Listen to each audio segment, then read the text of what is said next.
making hay. So last week we had a storm coming in.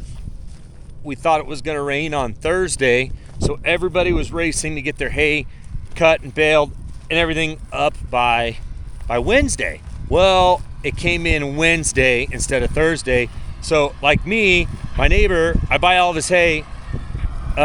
He had 400 acres down. So here it is, rained on. There's still some green in it though. Like, that's not bad, I guess. Could be worse.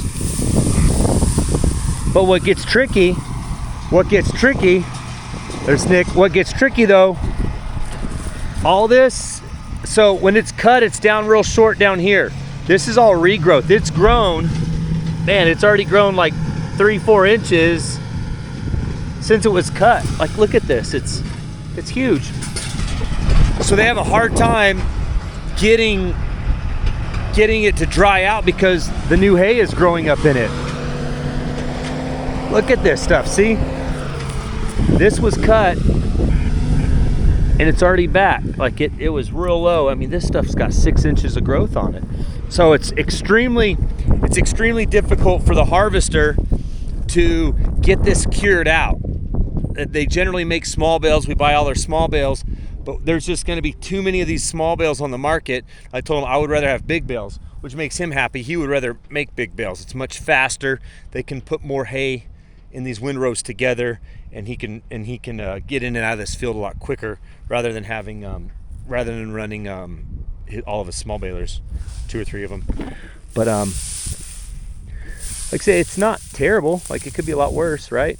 But because of the regrowth, it causes this to have slugs. So even though it's super dry feeling and it's gonna be shadowy, there's not gonna be much leaf left on this hay, there will be slugs throughout this because of the regrowth. When that rake is going, it has the tendency, it can slice up all the new regrowth and throw it in the windrow. But see, and you see how it's like a light green right here versus dark. This is where the hay was laying while they're trying to get it to dry out. So it's not good for hay to be just underneath the alfalfa to be underneath this stuff. It kills it, it slows it down, it stunts it. But see, it's crunchy. I was hoping to find a slug to show you.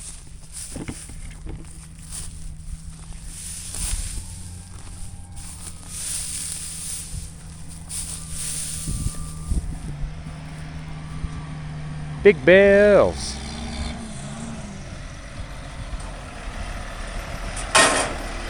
There you go.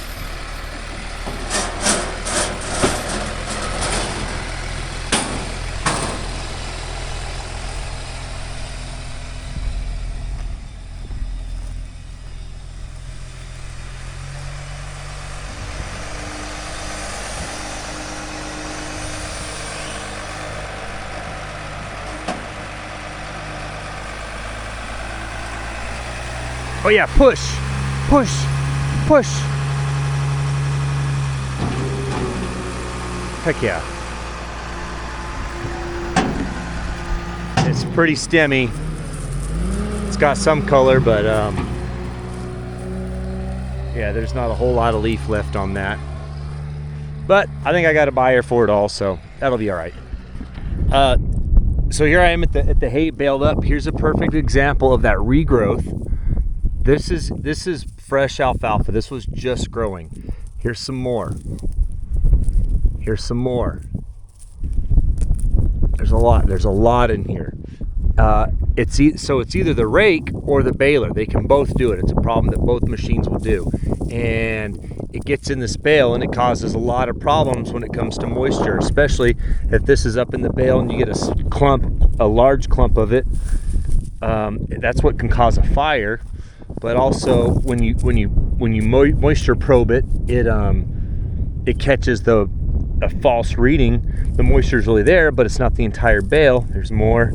But then also it adds weight. That hay has a lot of moisture in it. So to the farmer, it's also not, well, I guess it's good to him. For the buyer, it's not good though. Must be from the field he just came from. Here's the ugly side of the bale.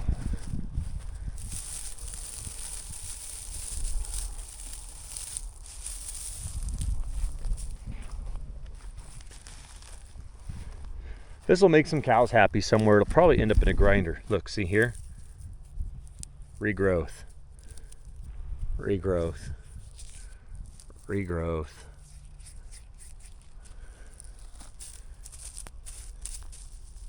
Regrowth. Regrowth. So yeah, that regrowth is an issue. But again, if we were in the middle of summer and it was hot, regrowth wouldn't really be an issue. We'd be in here. We would have been in here the next day. It wasn't that big of a rain. I don't think it was a full ½ inch. So, yeah, it's just the time of year. This alfalfa, this is the beginning of its 5th year, and it's starting to show. Look at these stems, just along the border where they didn't cut. These stems are huge.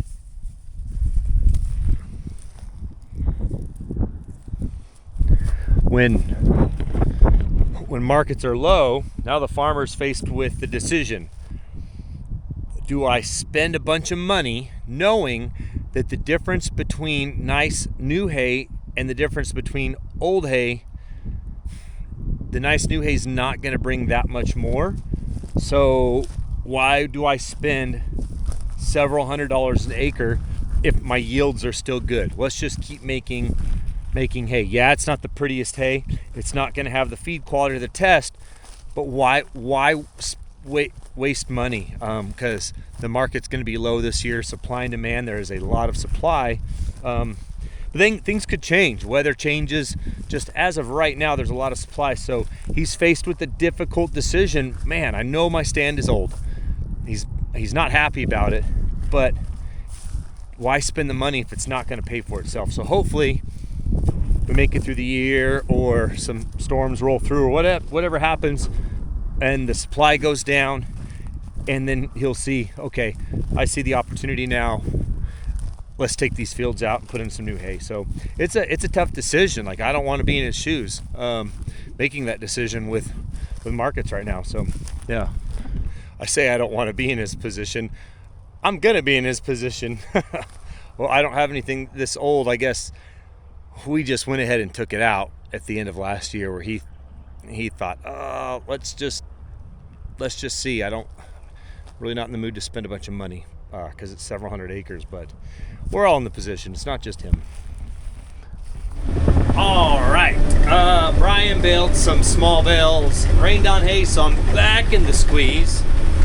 Just filled up with some diesel. I'm gonna squish. Someone threw out a soda can of some kind and smush. Looked like a beer can. Anyways, I know I should try to pick it up, but flattening it out, it's not going anywhere. Anyways, we're on the road. We're gonna go load 3 truckloads of hay. It's pretty much hay season, y'all.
3 trucks loaded.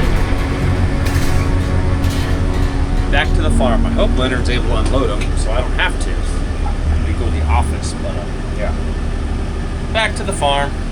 I realized I don't have a clipboard, or I like those metal clipboards where you can store stuff in them. So I keep a pen and a notebook.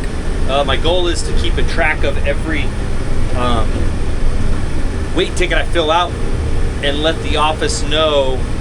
I want them to be able to know what I filled out, so then they know what to watch for that comes in.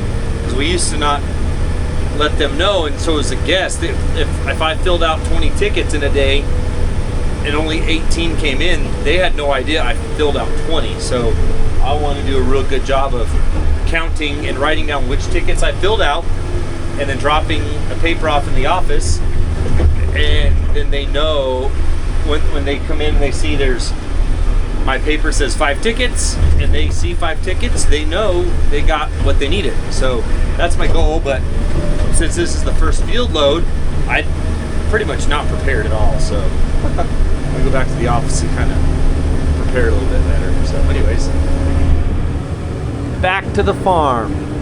We're not far away.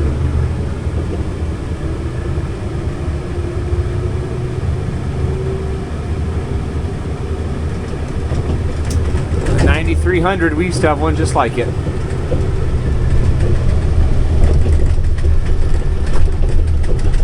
$78.20. We've never had one like that. 7600. I bet that's a good old tractor.